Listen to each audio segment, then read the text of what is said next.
My name's Liam, and this is Liam Talks Everything Early Years, where you could have guessed it, we talk everything early years. Don't know if that's ever going to stick. But anyway, today we're talking about some big changes coming to the EYFS from September 2025.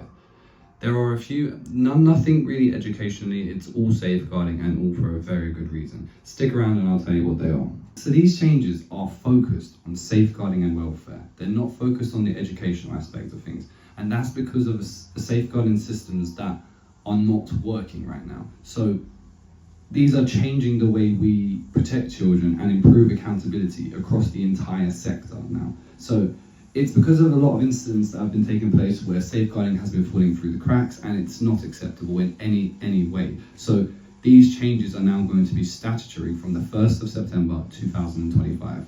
So let's talk about the safer recruitment aspect of it. So now references are mandatory before any employment. So this person cannot start their employment until they have 2 valid references. Now, all your policies must be updated to reflect this, and there's no ifs, buts, risk assessment, no. Two references or they cannot start employment.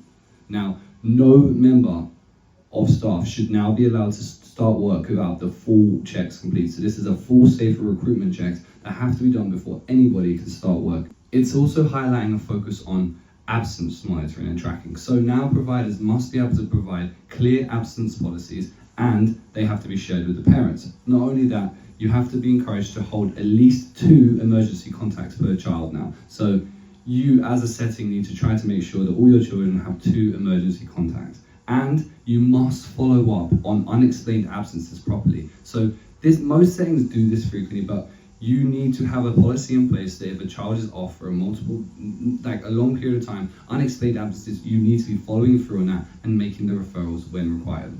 So let's talk about safeguarding training now. So now safeguarding training is required every 2 years and you are encouraged to have annual refreshers internally or externally.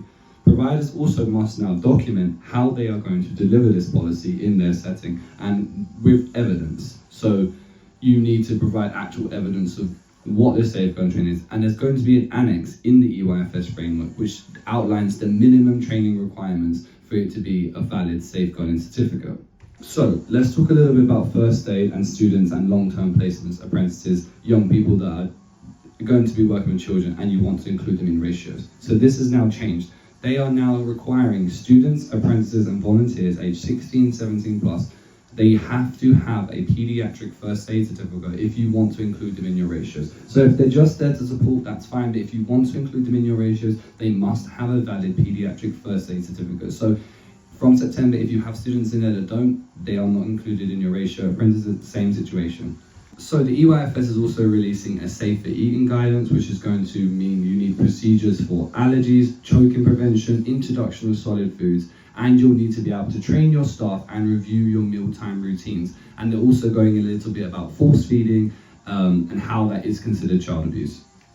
Including now into toileting and privacy, so the new EYFS guidance now ensure that settings must now balance privacy with safeguarding. So ensuring that the children's privacy is respected and understood, but safeguarding comes first and foremost always. We need to not be allowing children to be in a situation where they can be abused.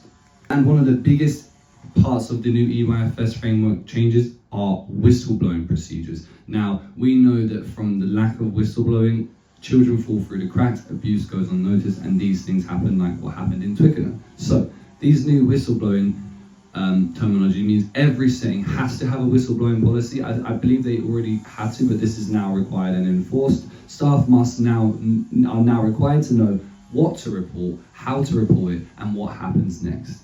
And they're also including a highlight of reporting minor concerns and incidents, so nothing is too small to be reported. And that is something that we need to emphasize in saying, we need to create a culture. It's now your responsibility as the setting owner or manager to create a safe, respectable culture where people feel happy and comfortable to share their concerns and disclosures with you, because we do not want a setting where someone witnesses abuse and does nothing about it because they're too afraid to speak.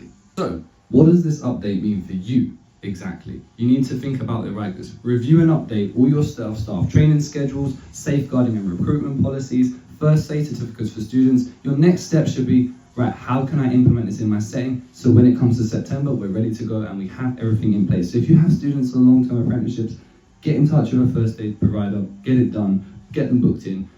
It's already putting you above everybody else and you're getting ready. So look at your mealtime and toileting procedures, see if it's completely right. Just do your own research, do a little bit of like understanding with your, like communication with parents is important as well, you know, making sure that you speak to them about attendance. So because of these new laws, your parents need to understand that you're going to be chasing them up for attendance, and it's not something it's not based on you, it's based off of the legal requirements. If you need a little bit of help supporting your team, getting your documents ready, you know I am always around. You can reach out to me, you can book a session with me directly to do some safeguarding refreshers with your team. This is not a legally certificated safeguarding training, this is just some support that I can offer. But yeah, if you're interested in that, drop me a message.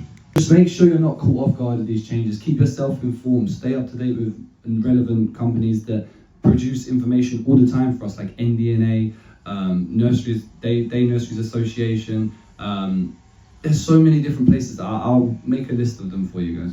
Make sure you're not caught off guard in September. Stay informed, stay up to date, keep your knowledge refreshed on this. Follow me, like and subscribe, share this with your friends. Make sure that we get the word out there so when September comes, we're ready to go. And as always, see you next time.